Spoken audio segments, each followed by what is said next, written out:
morning, Conky. What's today's secret word?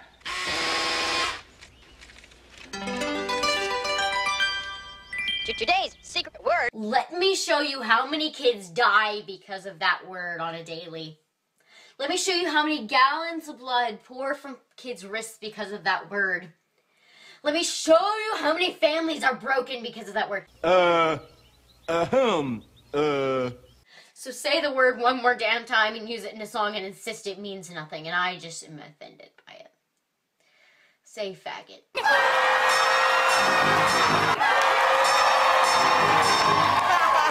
Great work, everybody. Hello everyone, and welcome to the third episode of Tumblrisms. Apologies about the extended break, the brief hiatus, if you will, between the last episode and this one. Going forward, I'm looking to try to do a bi-monthly, maybe even a weekly thing with this particular video series. And what can I say, a hectic schedule. I got consumed with some things, and I just couldn't find the time to get this out to you. But hopefully that's a one-off thing, and going forward that won't be an issue. You know, fingers crossed. But enough of that. We're not here to talk about video scheduling. We are here to talk about Tumblr. And boy, do we have something spectacular today. We are talking about Cis-Scum. And if you don't know what that is, it's probably because you are one. You disgusting heterosexual dog. Now, generally, these Tumblr terms seem to stay within the sphere of Tumblr, or at least within the sphere of social justice warriors.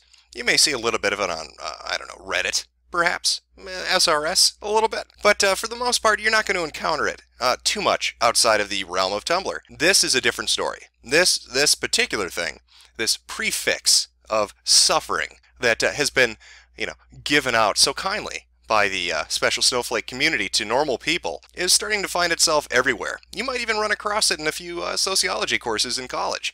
You never know. You never know. Luckily, we have a Tumblr, as usual, to guide us through this journey of exploration and learning, and it's called dearcispeople.tumblr.com. I say let's jump in. Let's take a look at this and find out how to be more sensitive and better people. Well, it looks like our luck is holding up, as with the previous two Tumblrs we visited, this one happens to have an About section, where it sort of lays the groundwork for everybody who's visiting to kind of understand exactly how this community works. So let's take a look at that. Dear Cis People is a place for trans people to send an anonymous message to the cis population as a whole. It is meant to be a means of opening a communication line from people who are often silenced, either inadvertently or otherwise. Submit whatever you want, but while honest anger will come through, a small amount of discretion for certain things has been given to the admin. Control has been handed over to Amy, a trans woman / former EMT / LGBT activist. All messages are anonymous, because everyone needs a safe place to vent. Mecca Smith. Well, Allah Akbar, Mecca. I think you've said it for everybody. Everybody does need a safe place to vent, and it looks like this is a community for trans people to vent about cis people. Now, if you're confused, what is a cis person? I think you'll start to get an idea of it as we go through these postings.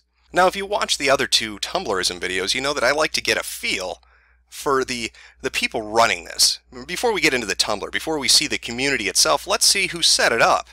Right? We read the About section, and it's got some ground rules. There are other things there too, like, don't make death threats or post people's personal information. Very blasé, very basic things that you would expect to find on any community on the internet, really. But let's see who these co-admins are, because it says co-admin Tumblr 1 and co-admin Tumblr 2.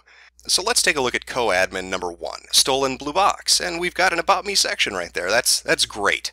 I'm kind of complicated. I'm an EMT, an LGBT activist, a digital designer, an audio engineer by training, a photographer, a videographer by passion, a hard femme transgender lesbian living out 24/7 and dealing with the world, friends, family, and being born with the wrong body. I'm also married to my wonderful wife. She is awesome. Also, my mammalian complex is the size of the Hulk. Imagine a Hulk shaped like a kitty, and that's my mammalian complex. So there are plenty of things like kitties and puppies and babies and wibbles. Let me be clear. Everyone can be called out at any point. Trans, cis, straight, gay, bi-pan, white, POC, able, disabled, neurotypical, feminist, people who are people, and the golden rule is people suck on occasion. Alright, so that's admin number 1. A very interesting individual, I'm sure you'd agree. Well, let's take a look at admin number 2. Let's find out a little bit about this person, the not-so-cliche world of W. About me. So, who am I? Whit / Whitney, white, 19, MAAB, trans female, gender fluid, 5'10", 155 pounds, BDSM enthusiast, subslave, born in Wisconsin, going to school in Minnesota, majoring in American politics, minoring in women's and gender studies and war, peace, and terrorism. Feminist, trying to become more sex positive and body positive. Autistic, PC console gamer, polyamorous, sex worker, a lover of tattoos and piercings, don't drink, smoke, do drugs of any sort. Atheist, able-bodied passing, a lover of politics, pro-choice, pansexual, demisexual, cats, aspirations to be a career trans right activist, politician, or a porn star. Well, just lovely. Just an autistic, atheist, feminist, transsexual. Okay, I think we all know, after reading these two bios, exactly what we're getting into. I think we should all have a very, very clear idea of what Dear Cis People is going to be like. Well, now that we know who both the admins are and we've seen the About section, let's jump in. Let's find out what these trans people are like and what's so terrible about these horrible, horrible cis people. Now, I've taken the liberty of grabbing a cross-section of different postings on this particular Tumblr. There are many pages, 70-plus pages, so I grabbed a little bit of each and tried to arrange them so you get a flavor, an idea of what this community's like and what is exactly wrong with those fucking cis pigs. So let's take a look. Dear Cis People, insisting you use my preferred name / pronouns doesn't make me a bad person. Dear Cis People, stop justifying yourself using the wrong pronouns. Dear Cis People, it's not okay for you to call me by the wrong pronouns, even if you're quoting someone else. Dear Cis People, pronouns are hard to adjust to. I get it. But at least make an effort and don't refer to me by my non-preferred pronouns when I'm not around. Just think, you may hate someone, but you still give them the respect of correctly gendering them. I'd like that same respect. Oh my God. I don't know how I could deal with this. These poor people. Having others use their non-preferred pronouns, my God, I don't know how I'd react to that. I'd probably, hide under my bed and board up the house and pray that it just stops. Now, you may be saying to yourself, I don't know what the hell a preferred pronoun is. Well, you're in luck. I happen to have a list of preferred pronouns that's going to help ease you out of your bigotry and cis-hatred and lead you into the promised land of equality and rainbows. Now, you're going to recognize a few of these, him and her, she and he, they and them. I mean, these are familiar ones we've all grown up with and we've used for a long time. But that's not where it ends. Now, you need to learn the new pronouns. Get ready.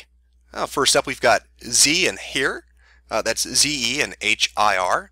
Phi and per, P-H-E and P-E-R. Thon and thon. That's a pretty easy one to remember. It's just thon. E and M. But the list doesn't end there. No. If you look on the side there, more gender-neutral pronouns. Well, let's see what we've got. Z, ni, one, ze, se, ve, te, e, yoko, re, ne, hu, te, ve.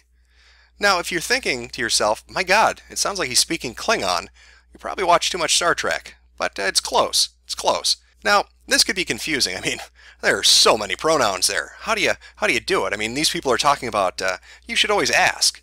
And I know that from now on, that's what I'm going to do. When I go into a job interview, I'm not going to say hello.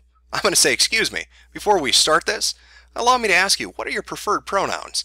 If I'm in church, forget communion. I need to ask the priest, excuse me, what are your preferred pronouns? And of course, if somebody's being murdered down the street and screaming for help, I'm going to call that operator. But first, before I tell them where the crime is actually taking place, I'm going to be sure to address them by their preferred pronouns, and I'm going to ask them. Now, you may be thinking to yourself, oh my God, I'm a horrible piece of cis-scum, but I'd like a preferred pronoun. They sound kind of cool. How could I get one, even though I'm normal? So I technically probably shouldn't have one. Well, here you go. It's your own little chart. You can use it. Just take one from the first column and one from the second column, put them together, and boom. You're no longer just a cis piece of shit. You're something special now. Maybe you're going to be a cisgender, bi-fictive, pan-religious pony spiritualist. It's up to you. How about a necrosexual, trans-ethnic, heterospecies, cisgender? Okay. Maybe a polyphilic, A-abled, femi-romantic, paraspecies, non-religious, heterokin? Just remember, when you meet somebody, be sure to tell them those are your preferred pronouns, and make sure to check their privilege every time they forget that you are a other sexual, demi-ethnic, trans-fictive, able-bodied pan pony. It's not your fault. They're oppressing you. It's their fault. Dear cis people, one does not choose one's gender, one does choose one's gender's presentation. Dear cis people, I do not go on about gender, you go on about gender. I correct you when you misgender me, sure. And then we have a conversation where you argue grammar and or convenience, and I have to explain dysphoria for the 100th time. And then on the off occasion, when I have an opinion about gender, what with fast becoming an expert on it, you tell me I'm going on about it. Piss off. Dear cis people, please stop describing yourself as having accepted your assigned gender. You just happen, by chance, to match it. And saying you accept it implies that trans people are all just being fussy. And stop putting cis in those contemptuous commas, i.e. cis. It's rude. It implies you'd rather say normal. And you're not normal. There is no normal. And to imply that there is the single most bothering thing. Well, I'll be. That's a very good point. There is no normal. There is no statistical thing that exists that constitutes what being a norm is. That's a term that doesn't actually exist. If you asked a statistician or a psychologist or a sociologist and said, what is a norm? They would not be able to answer it because that's something that exists off in crazy land. Clearly this person is an expert on it. There is no normal. I mean, heterosexuality, that's just, I don't know, that's what, 3% of the population? That's not normal. No, clearly being transsexual is more normal, or equally as normal. Even though statistically transsexuals are what you would call an outlier from any population you might study. No, I'm sorry, I'm using those magical crazy words again that academics might. Boy, they sure like to talk about gender though, don't they? Misgendering, gender me this, my gender, your gender, our gender, everybody's gender. Now maybe you're one of those old-fashioned people that still uses the term sex. Yeah, male and female, right? One can produce eggs, one can produce spermatozoa. But you would be behind the times. No, we're using gender now, all right? It doesn't matter what you're born with or assigned with, okay? That's just society keeping you down. No. We want to talk about gender. And who better to, talk about gender with than the person responsible for the new current definition of it, John Money, a renowned psychologist and sexologist who was the person who pushed it to the forefront in America and in psychology. In fact, John Money is the origin point of all the shit these people spew. So what's John Money like? He must be a great individual, a very learned man who's very tolerant and accepting and academically sound, right? I mean, that has to be the individual that's decided to create this division between sex and gender and spin it off into these wonderful things all these tumblers like to talk about. Well, if you were to, I don't know, take a moment to look him up on Wikipedia, you might find a strange little link going to somebody called David Raymer. I don't know who that is. It must not be somebody important. Maybe that's somebody John Money helped, right? I mean, he's somehow connected to John Money. Let's just take a look. What the hell? David Raymer, 1965 to 2004. Oh, he's dead. Oh, well, let's get whatever. Was a Canadian man, born as a healthy male, but was sexually reassigned and raised as female after his penis was accidentally destroyed during circumcision. That's a bit rough. Psychologist John Money, oh, here's the connection, oversaw the case and reported the reassignment as successful, and as evidenced that gender identity is primarily learned. That's interesting. So he used this as a foundational piece for his ideology, his philosophy. I guess this must have turned out well for David. I mean, here's John Money, the person responsible for putting this idea out there, and here's a case where a boy is disfigured, but John's like, hey, it's okay, we'll just cut the rest of it off and give you some hormone pills, call you Susie, and you'll be fine. Oh, wait a second, though. What does this say? Academic sexologist Milton Diamond later reported that Raymer failed to identify as a female since the ages of 9 to 11, and then began living as a male at age 15. Severe depression, committed suicide, financially unstable, troubled marriage. Sounds like everything worked out well for him. Oh, except for that whole suicide thing. But you can't blame that on Dr. Money. He probably handled this with the utmost care. Oh, what is this? Dr. Money forced the twins to rehearse sexual acts involving thrusting movements, with David playing the bottom role. David Raymer painfully recalled that as a child, he had to get down on all fours with his brother Brian Raymer up behind his butt, with his crotch pressed against his buttocks. Dr. Money forced David in another sexual position to have his legs spread with Brian on top. Dr. Money also forced the children to take their clothes off and engage in genital inspections, and on at least one occasion took photographs of the two children during these activities. Wow. Something, I think my spidey sense is tingling here. I don't know why, though. Let me see if I can put these pieces together.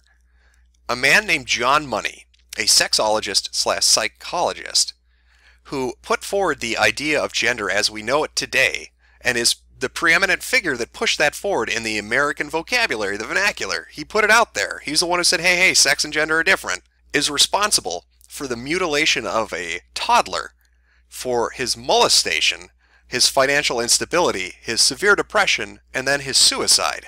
And to top it off, this particular case is the one he used as evidence that his gender identity theory is correct, because gender identity is primarily learned, except for the fact that David Reimer killed himself. He killed himself. Well, you know what? I am a horrible cis oppressor. You know, I'm just a bigoted straight person. So what do I know, right? Left field here. I'm completely out of the ballpark. So let's move on. Let's take a look at a few more of these. Dear cis people, what makes you think we care about your approval? Well, call me crazy, but I'd say 70 pages of you whining about not being accepted makes me think you might care about being approved of. I don't know. Throwing that out there. Maybe I'm just crazy again and just off in left field once more. Dear cis people, just because I'm gay without a penis doesn't mean I like cock up my ass. I'm a dominant top. Get over it. Dear cis people, I'm a lesbian. Having a dick doesn't change that. Well, I think there might be a few lesbians out there that just might disagree with that idea. Dear cis people, no one cares about your magical cis vaginas, as opposed to your normal cis vaginas. These are magical. They pull rabbits out of hats and make flowers appear. Dear cis people, having a vagina doesn't automatically make someone a female, just like having a penis shouldn't make someone look male. Your cissexism is showing if you believe that. Please check your privilege. Dear cis people, stop getting so pissed off when you're referred to as cis. Fuck you, it's not an insult. It's actually who you are. If you can't handle being referred to as cis, then try living a day in my shoes. You don't, and never will, be oppressed for being cis. Dear cis people, you don't get to have an opinion on being trans. If I come out to you, it's not a space for you to tell me all your thoughts on being trans, or for you to say you don't like it. It's me telling you how you're going to talk to me from now on. Dear cis people, yes, it's okay for minority groups to exclude those who don't belong to them. And no, the reverse is not okay. You belong everywhere else, and until we do too, get out. Well, they all seem to be wonderfully reasonable individuals to me. I mean, let's just recap here. Trans people can't do anything wrong. If you're cis, there is something wrong with you, but don't get offended if somebody calls you that. If you do get offended by being called cis, check your privilege. Trans people can talk about being transsexual, but you can't ask them about it. If you refer to them the wrong way, you're a bigot. Also, you're not allowed to be a part of any community they're a part of. You belong everywhere, so fuck off. And that's totally not racist or bigoted or any ism that you can think of, because it's okay. They're trans, and you're not. The weird part of this is, when you go through this whole Tumblr, they talk about all the hate they get. They go on and on and on about being misgendered, and about being oppressed and excluded, but really, what you're confronted with when you're listening to them talk is them getting upset because they're not being treated differently. That's what they're really angry about. They say, we want to be like everybody else. We just want equal respect. Treat us like you would anybody else. The problem is, that's what they're getting. If you want to run around and tell people they have to speak a certain way around you, don't be surprised when they don't want to talk to you or have anything to do with you. This controlling behavior of trying to make other people behave the way you want them to is going to accomplish nothing. I mean, really, at the end of the day, I think pretty much anybody can agree, nobody likes an attention whore. Somebody who is desperate to be the center of everything and be treated differently than everyone else, whether it's on the internet or in real life. And that is exactly what this Tumblr is about. They want to be treated specially and different. They don't want equality. Equality would mean being called a dumb motherfucker and having to walk it off like anybody else would. No, they want to have the ability, when they're called a dumb motherfucker, to have the whole of society turn around and say, oh my God, that's terrible. That poor oppressed person. We need to do something for that specific individual because they wanted to cut their penis off and call themselves something different. Get over yourself. Well, I hope this has been informative to all you cis-sexist pigs and bigots and Nazis and racists. You're all horrible individuals. Alright? Transsexuals can do no wrong. So remember, Die cis scum.